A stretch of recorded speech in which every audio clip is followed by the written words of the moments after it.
question is from Linda Metzger. Welcome, Alberta and Sandy. I'm the secretary of the Menominee Falls Rotary Club, and the 8th Senate District has an almost equal mix of conservatives and liberals. What would you do as an elected representative to assure that your legislative work is in keeping with the majority of your constituents? That's a great question, because as I've said many times, I know that every vote I take and every action I do does not meet with the support of everyone in the district. With thousands and thousands of people, you're not going to make everyone happy. But you have to continue to have conversation. You have to continue to have dialogue. You need to have town hall meetings. You need to meet with people and understand what the impact of what you're doing will have on them, on the impact it will have on families, the impact it will have on seniors. It means you have an open dialogue. We know there is no way that everyone will be happy, and one of the things that Senator Darling said was elections have consequences. But as I have said, democracy doesn't end in November, it doesn't end after an election. We continue to have a responsibility to listen to people and to hear from them. That's why we have public hearings in Madison, that's why we're supposed to have town halls and listen to people and have many, many opportunities for people to come. And I've had sit down with Sandy's, it's my monthly time for people in the district to come and meet with me. And they may have questions about why I voted on something or what this bill is all about. And when we have a chance to sit down and explain things, we have dialogue, we have give and take. And oftentimes people are much more convinced as to the rightness of why I voted a certain way because we were able to have that dialogue. Again, democracy doesn't end at elections, and what we're seeing is when you totally stop representing and stop listening to the people of your district, they will say you're not doing your job, because your job is to represent all of us. Well, just a minute. I think in the 2010 election, people were very clear about what they wanted to have happen, and I've been reelected in this district several times, and people have told me that whether they are Republican, Democrat, or Independent, they want me to do the best that's for the state. And what people told me is, you've got to live within your means, you've got to balance the budget, you've got to grow this economy. That's the only way we're going to survive.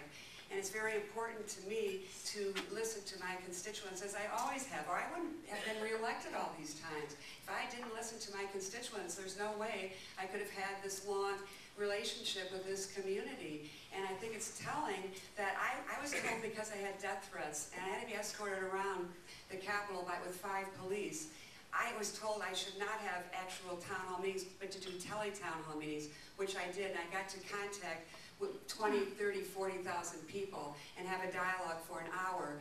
And I did that on several occasions, plus surveys, plus telephoning in my office. It really is hard when you have death threats and you have to have police around to go into your own community. All right, Senator Darling, now you'll get 2 minutes to answer the question. Would you like it repeated? No. You talked about having a diversity of constituents in my district, and in all these years, I've been trying to delicately balance that by listening and doing what I think is right, from what my constituents tell me. And I've been reelected because I think the majority of my constituents feel I do a good job. I'm a fighter. I stand up not only for the taxpayer, but for children. I was the author of the sexual predator law, which was a landmark bill for the whole country. I stood up against fraud and abuse. I'm working again to make sure that your taxpayers are protected when it comes to program integrity.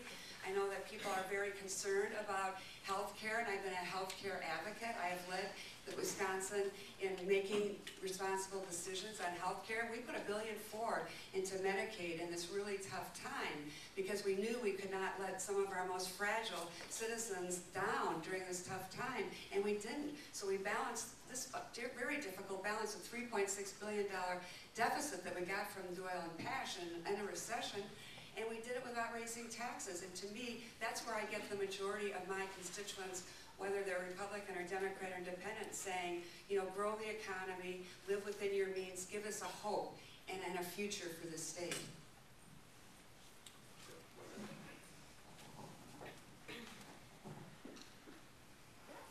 I'm just wondering where to begin with some of that. I think initially Senator Darling was a moderate, and a lot of people felt she did represent the 8th Senate District. But Senator Darling has moved so far to the right that when I'm making phone calls and I'm knocking on doors, people who have always voted for her, who are Republicans, are saying they no longer recognize this senator. She used to stand up for certain groups and certain issues, but she's not anymore. She could have fought back on family care, on people with disabilities, on frail elderly who will be forced into nursing homes because of her lack of action, because of her unwillingness to push back against the extreme agenda that we have seen. She could have fought stronger for education. She could have spoken up against the divisive tactics that we've seen in our state since January, pitting worker against worker and family against family. She could have spoken up. And Senator Darling didn't. Okay, now you'll get to answer the fifth question. And so that will be from Joe. Do I get to? No, she does. Okay. I want this one first. She answered first. I go first now. You're right. After the first. And I have a rebuttal after your. She gets. Okay, hold on. So, Sandy gets 3 questions. Whatever. Whatever. we're not, that's what I I thought I thought. got a rebuttal. I thought we should. No. She goes first, then you get your rebuttals at her first question. Okay. And that's what you did. You rebut her first question. Then you get your 2 minutes to answer the question. Right. And then she gets the final rebuttal now Gotcha. on these next two questions.